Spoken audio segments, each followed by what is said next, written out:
services and care in school settings. Segment 3, On the Ground, Head Start. For generations, American Indian, Alaska Native, and Native Hawaiian peoples have faced an ongoing crisis of violence, human trafficking, and an epidemic of missing and murdered Indigenous people, also known as MMIP. In fact, Native Americans face a disproportionately high rate of violence. The lasting impact of this ongoing crisis can be felt across Indian country, urban areas, and beyond. More work must be done in order to build a safe and healthy tribal communities and keep our Indigenous people and communities whole. My name is Chance Rush, Executive Director of Our Native Men. I'm Hidatsa and enrolled with the 3 affiliated tribes on the Fort Berthold Indian Reservation. Join us as we consider a path away from consistently repairing the damage that violence causes and start to consider how we, together, can begin the work on keeping us whole. During this podcast series, I will be your guide throughout the country as we speak to Indigenous people from across Turtle Island on how we can engage proactively to prevent MMIP. We'll speak with tribal leaders, community organizers, academic experts, and of course, our partners at the Administration for Native Americans, the Department of Health and Human Services, and other government agencies engaged in this work. Episode 2, Protecting Our Children. Segment 3, On the Ground, Head Start. This segment will focus on Head Start's role in keeping children safe and the comprehensive approach of working with the whole child and their family. We will discuss some exemplary practices being implemented by Head Start that help protect Indigenous children to reduce the risk of heading down a path that can make them vulnerable of becoming missing and murdered. We will also discuss the role that teachers, home visits, health and mental specialists play in implementing those practices to support families to ensure that Indigenous children are safe in their homes. We will explore special interventions specifically to help protect these children, building on family strengths and recognizing culture as a protective factor. Episode 2, Protecting Our Children, Segment 3, On the Ground, Head Start. Patricia White Temple, Nez Perce Tribe, Education Child Development Specialist, Nez Perce Head Start Program. Hey, everybody. How is everybody doing out there? Man, beautiful day today. Chance Rush in the building. I am here to present a very special podcast series, Keeping Us Whole, Preventing Missing and Murdered Indigenous People, a podcast series brought to you by the Administration for Native Americans and Our Native Men, hosted by yours truly, Mr. Chance Rush here. I hope you guys are doing well, and I hope that you guys are enjoying this series. Today with us, ladies and gentlemen, we have a very special guest. This young lady comes for us from the Nez Perce tribe, all the way up in Lapwai, Idaho. And we are very grateful and thankful to have Patricia White Temple with us. Round of applause. Let her hear you. Let her hear you. All right. All right. Good afternoon, Patricia White Temple. How are you doing? I'm doing good. Glad to be here. How's the weather up there? What you guys got going on? A little cloudy, a little rainy. It's our rainy season. Right. Well, we appreciate you being here with us. We're so excited about having you on today. And, I know that, the time that I've had to spend up in Lapwai, that you guys do such a great job, getting everybody started out early, whatever it may be, language, culture, basketball, whatever it is, you guys start out at an early age. And, why is that so important? You guys get young people involved at an early age. Why is that important?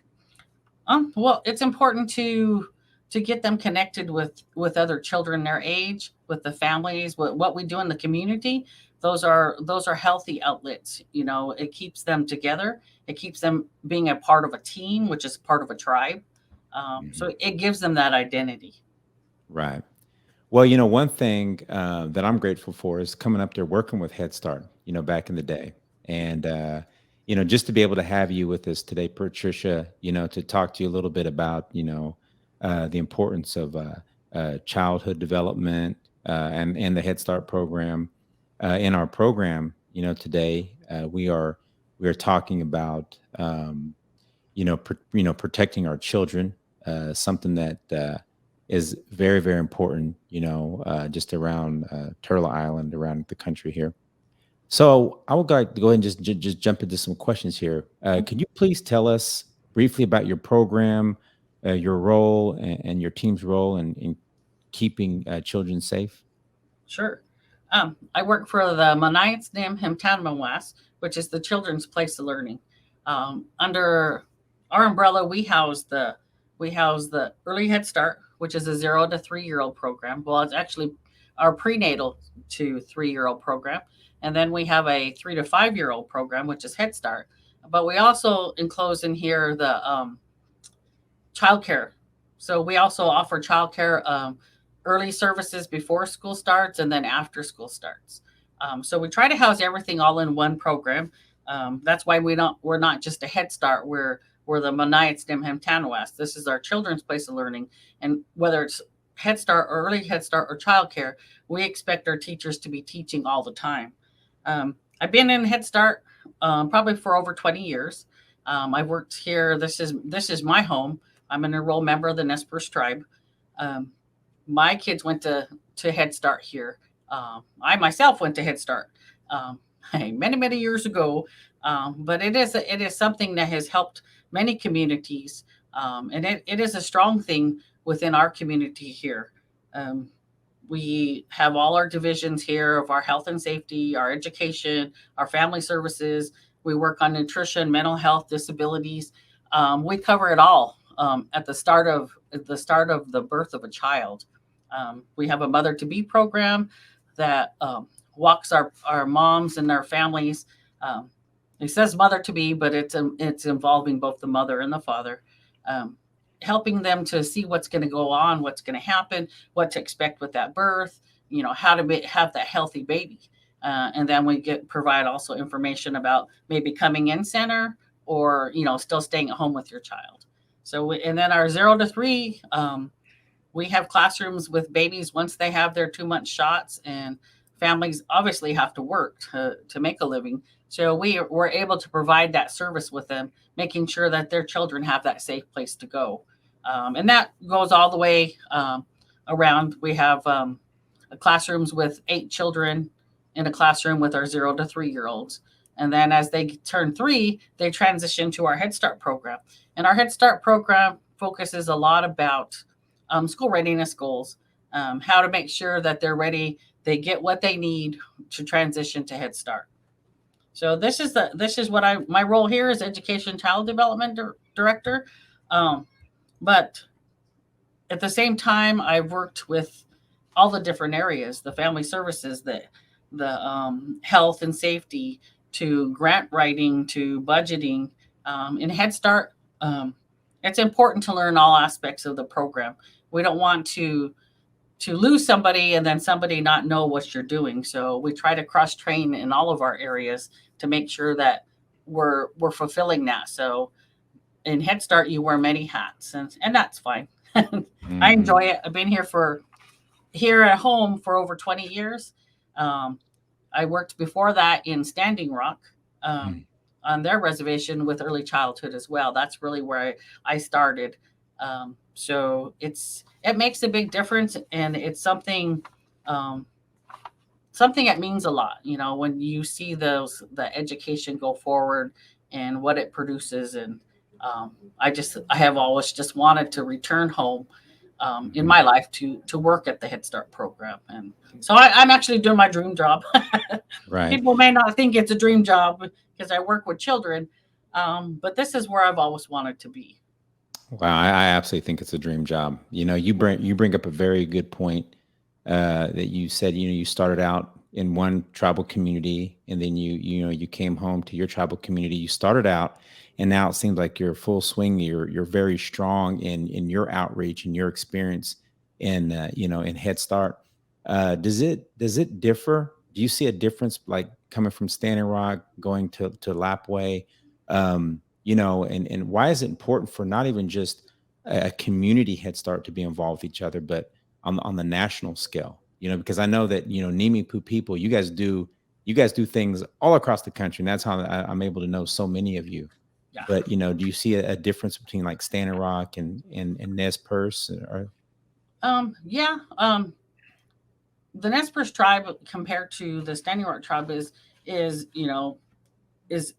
small and large. Our tribe here is a small population. We have two different site areas. We have one up in our Kamiai area, which is about 60 miles from here, and then in Standing Rock, you have your whole 9 districts.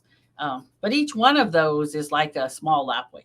So in each one of those, I saw within their communities, they do the same thing we do here. You don't have as many admin staff out in those areas, but the overall goal is still the same. You had your native teachers, which is important for us to see role models as our children grow, so that they can come back and say that's the job I want. So they all have native teachers. Unfortunately, some places have bigger crime rates and things with drugs and alcohol that go on within your community. And how you address that within your community can be hard. I know in Fort Yates, it's a large community. It's a lot harder to know what's going on all the time. With us here in Lapway, we're a smaller community, and we work well with our tribal resources. So they look to us as the lead for anybody 5 and under. That's where they'll come. They'll call us. We'll get referrals. We know all of our families by name. I would say probably 70% of my students are related some way or another, or someone's related here. Someone's a grandma, someone's an auntie, or a cousin. We have all those connections. It's a little bit harder as you get larger and larger with your tribes, but it's also important just to keep those community connections. I'll tell you a little incident we had here one time was there was a child in town, and he was by the Boys and Girls Club, by the community building, and they didn't know who he was. He didn't talk very well. And so right away, they were calling us, "Did you guys lose a kid? There's a kid over here." And I'm like, counting all my babies. I said, "No, our kids are all here," but we didn't know who he was. So they had people from the Boys and Girls Club came over. The people from the community building came over. We had a couple officers. We went over to find out who this child was. Did we misplace him? Is he just roaming? We didn't know. And it turned to come to find out, he was waiting for his mom, and he actually left one of the housing projects and walked over because he was looking for his mom. But he was a child eligible for us, but he was here visiting a cousin. And so just like that, everybody just came together, and they called on us quickly because they knew we would know every child in our community that was age eligible to be in this program. So it was quick and fast. So that's one of the things in a small community like ours, you can get taken care of because everybody knew, and we used those resources just quickly to make sure that this child was safe. And being able to address him and make sure that he was okay. Called the parent, and they were like, "Oh my gosh, we've been looking all over." Right. It was a good outcome, but that's the way resources should be working. Whether we're great big or we're small, where can we go? What can we do? And then at the same time, the whole community had come together just for the safety of that child to make sure, what's going on. But I think that's the same thing all tribal communities do. Very good. It just gets a lot harder when your population and you're spread out as much as you are in Standing Rock. Yeah, and oh, go ahead. I'm sorry. But here, we're small. We're in one area. We're next to the school buildings. We're next to all the tribal buildings. Like I said, and everybody pretty much knows everybody else on a first name basis. So they know who to call. And as it should be, when you talked about, getting a young person help, even if they're not from that community, that's how we should be as Indigenous people. That's how we should be as tribal people. And you bring up a very interesting point. You bring up a few very interesting points that that I have to say I keep asking these questions about. But you talked about your practices and how they've been implemented into different programmings around the community to better serve children, and also to protect them. Um, what is your program doing that could bring awareness and encourage young children to be careful, whether it's walking home or whether it's being by themselves, about about missing, you know uh you know missing, or young people coming up missing. What are Yeah. some things that you've been encouraging to the youth? Well, with our little ones, we teach our Nez Perce language and culture here, which, like I told you, having those native role Wow. models is important. So there's this bond that these teachers and the whole program wide develops with these children. So we Hmm. teach a lot about cultural identity, um, to make our little ones as they come up know who they are, where they come from. This is our surroundings. This is as we go for our walks. This is where the school building is. This is where our tribal office is. This is where our Indian health is. This is where our police officers. It's not and that role of introducing the police is an important role because they're here to serve and protect us. It's not the image of a bad cop. We want our children to understand these are the people you call when you need them. So Hmm. we do a lot of those type of trainings. We have people who come in. We have a reading program. Um, we did a big one this summer, and we actually had our NEPTIC table, which is our elected officers, our chairman, and his table come over and they read books to our children. And then we had some of the police officers come in as well. And this was just a short summer program, but we teach them about who's here. We actually geared this one towards our culture.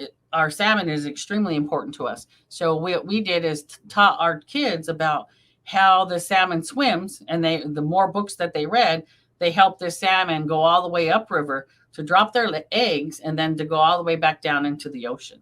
So it was a learning thing for the kids about fish and about how important it is to us.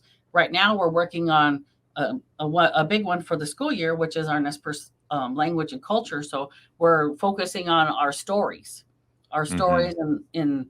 in our land base. We come from the heart of the monster, and we actually have a heart that the kids will go see. We have different land structures throughout the reservation, and they'll hear those stories.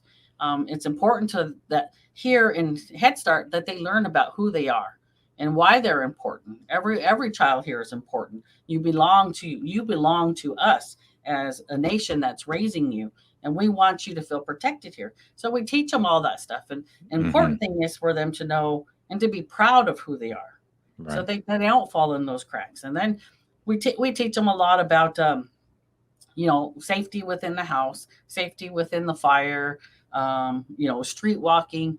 They start to know their community and trust their community. I Hmm. think is a big thing that helps. We work well with our local school districts, because and it kind of rubs off on our local school district. It's not a tribal school; it's just a regular public school, but it's probably, I would say, probably 80 to 90% um, Indian people. Hmm. Not all Nez Perce. We have a lot of sister tribes around here, but it's probably a real high amount. But they consider our kids their kids, which is Right. which is a not many public schools work together with their local Head Start, especially tribal, but theirs is right here within our community. So we share our children. That's Right. an important piece to them as well as us. And I think with us being aware of what's going on, um, we're aware of like the drug problems. We're aware of our children that are in group homes or foster homes. We work with all of our social service programs to our Nimipu Health, which is our health facility. We're alerted to all those things. So we Hmm. help these kids by, checking on their families if they're not here during the morning attendance. We have staff that will call out if they haven't been heard from as just a welfare check. So and so didn't come to school today. Is he sick? Is he going to be back tomorrow? So they know that we're going to be checking as well. So that helps that touch and base all the time with the family. We do a lot of family needs assessments to make sure that families are safe and teaching them not just about education, but teaching them to be advocates for their children. So Right. we do a lot of getting in there with those families, becoming partners.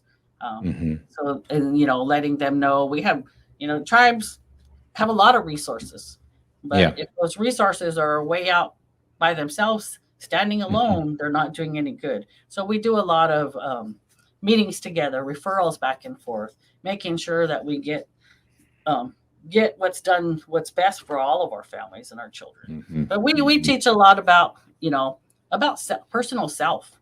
There's not a whole lot they'll comprehend by the time they're 5 leaving us, but they do know who they are and how important that is.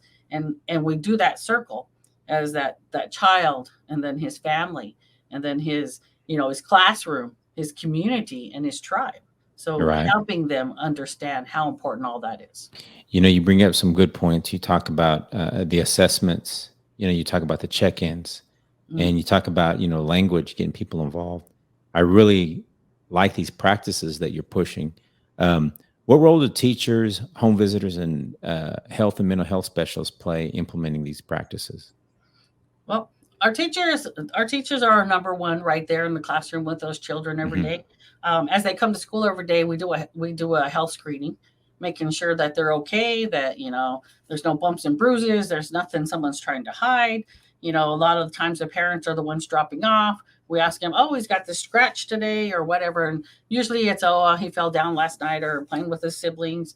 But they're always on the lookout. They're trained in child abuse and neglect. So they know the red flags. So when they do their health assessment on these kids, they're getting to see that. Or if there's a child who's sick quite a bit, then we're going to make sure that health sees that. He might have had a physical, he may need a new one. Is he up on his shots? So we have even the health area that does that. And then we also have like you said, mental health. Mental health is an important aspect to even down to our infants. We look at what's going on in their households. We do ages and stages questionnaires on their social emotional with their parents and see what the parents are seeing.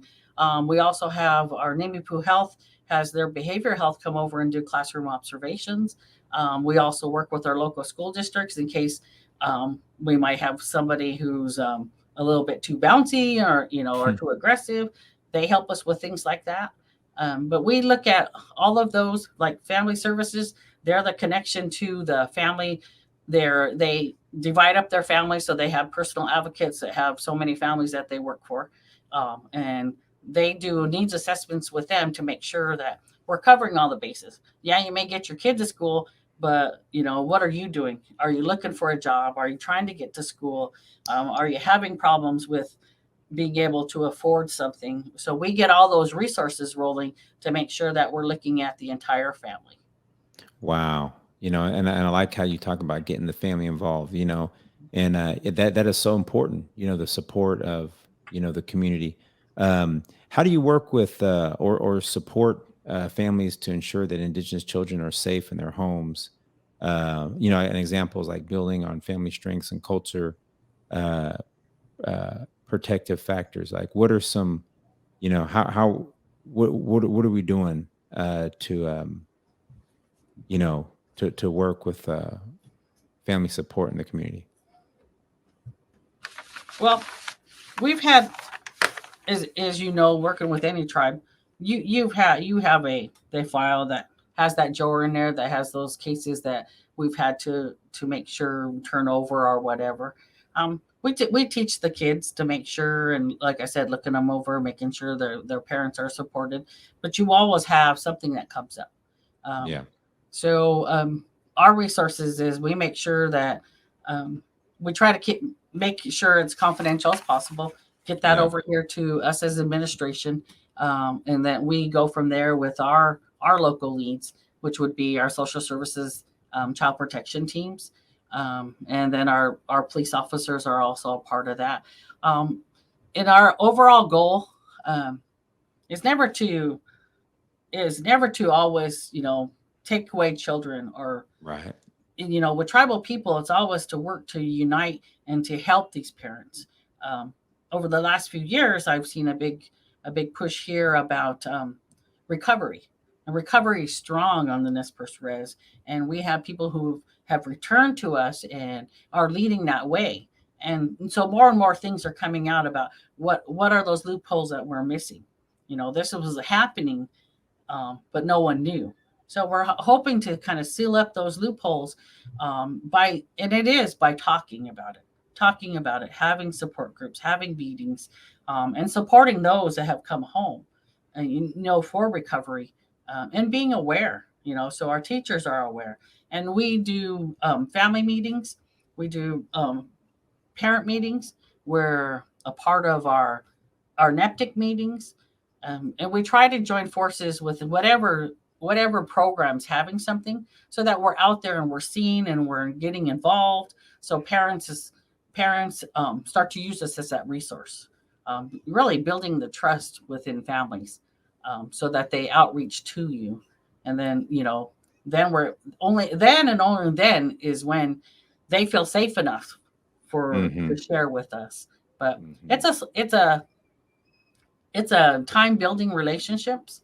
It's not I'm here and then I'm gone. We're Yeah. here. We're here every day. We're a small community, so we know when things happen, and we're able to jump in and add our assistance wherever we can. But Right. Wow, teaching man. teaching those kids those red flags themselves, what's Yeah. going on. By the time they're in our older classrooms, they're able to talk and to Yeah. say this is what happened, and then we can share that with parents. Well, you know, little Jane said that there might have been some commotion. Is everything okay? Things like that we're able to then be able to talk with a parent because we built that relationship. It's not some non-Indian person, you know, thinking that they're going to come in and take my children.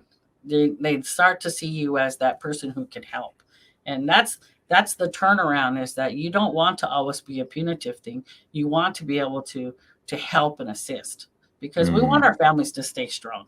And there's always time everybody goes through, rough Right. times. Right. But we want to make sure that everybody's safe, not just the children, but those husbands and those wives, and that they're all making healthy choices and giving that, like you said, how important is the basketball and the baseball and all the sports. Well, they're important because it gives those children that sense of being.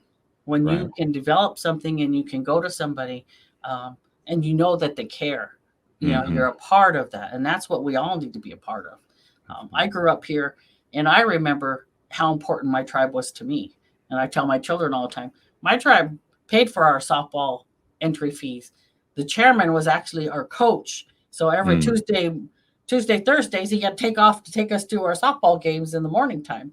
But he did that, and he coached us after work, and we had practices. I mean, that's how important it is for children to understand these are the people who are your base. No matter Mm-hmm. what where you go or where you move, Nez Perce always come home. When you're ready to come home, you come home and you stay. And that's because I think we were built with that identity. We knew who we Mm. are from an early age, and that's my goal with these children, is to always teach them who they are, and that Wow. they'll always have it here. Man, I like how you said that. They always come home. I think that's great, Mhm. and that's one thing that I've learned from all my friends, from up there. You leave, you go get it, you bring it back. Wow. Mhm. Hey, listen, I know you're busy. Before I let you get out of here, I'd like to ask you one more last question. What additional supports are needed to ensure that Head Start programs have had the resources necessary to protect Indigenous children? Uh, well, when it comes down to this, it's always funding. We have worked hard, and the infrastructure of all tribes is old buildings, old fort buildings. Uh, Love to see them all knocked down, and to build us real buildings, build us on these reservations, buildings that we can have safety in our classrooms. Safety is our number one goal. We don't want our kids coming here and not feeling safe. That's our goal. Of the main goal of Head Start is to give them that good, healthy, safe future. Most reservations, like Standing Rock, like ours here, have been in old fort buildings, old buildings that are falling apart. I mean, that's all you hear through Indian country is if we cannot show our kids that we can advance with the times and have a good, healthy, safe building for them to come to every day, that's crucial. I just think, and we're working towards that. And that's always a continuous goal of me and my director is that we want a safe building that can house all of our children, that we're not squished into a small building, and that we can offer our program to every child. There's always qualifications or eligibility for children to come into this program. We always serve those income eligible kids first. We serve our tribal people. We have all these different criteria points, and we would love to be able to serve every child born on this res. Come here. I have a safe place in a great big classroom with all the necessary items for your child to have a safe day. You don't have to worry, Mom. You can go to school. You can go to your job, and we're partnering with you.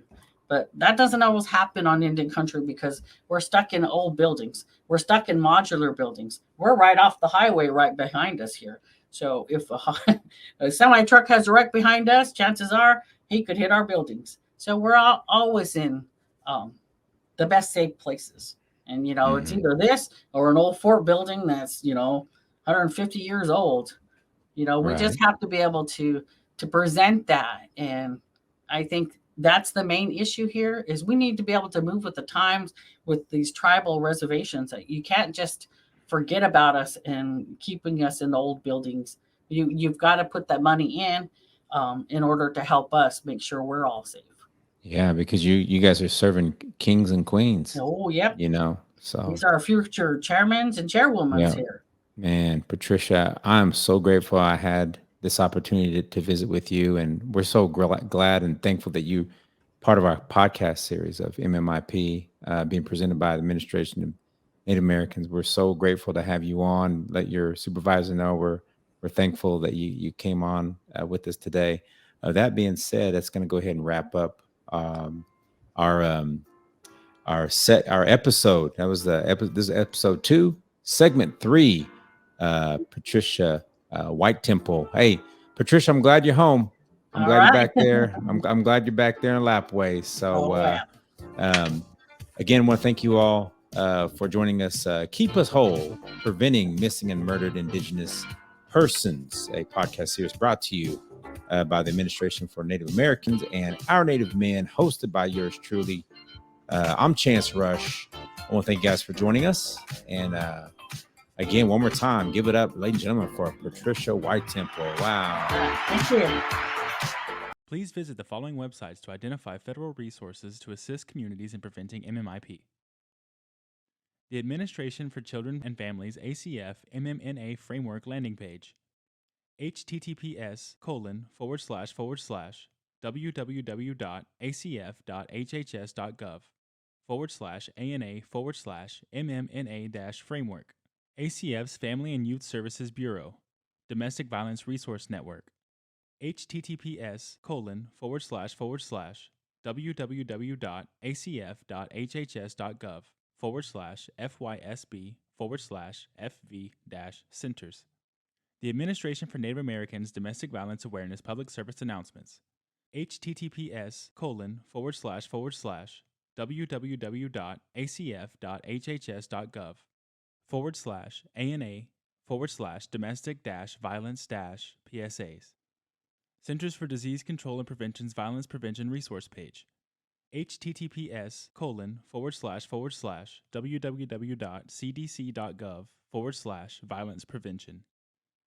U.S. Department of Interior's Indian Affairs Missing and Murdered Unit, www.bia.gov/service/MMU. The U.S. Department of Justice MMIP landing page, www.justice.gov/tribal/MMIP. We would like to thank all the speakers for their time, support, and dedicated commitment to the MMIP podcast series. Through continued advocacy and collaboration, we can work together to end the crisis of missing and murdered Indigenous people, MMIP. The views and opinions of featured speakers on the MMIP podcast series are solely theirs and should not be attributed to the Department of Health and Human Services, the Administration for Children and Families, or the Administration for Native Americans.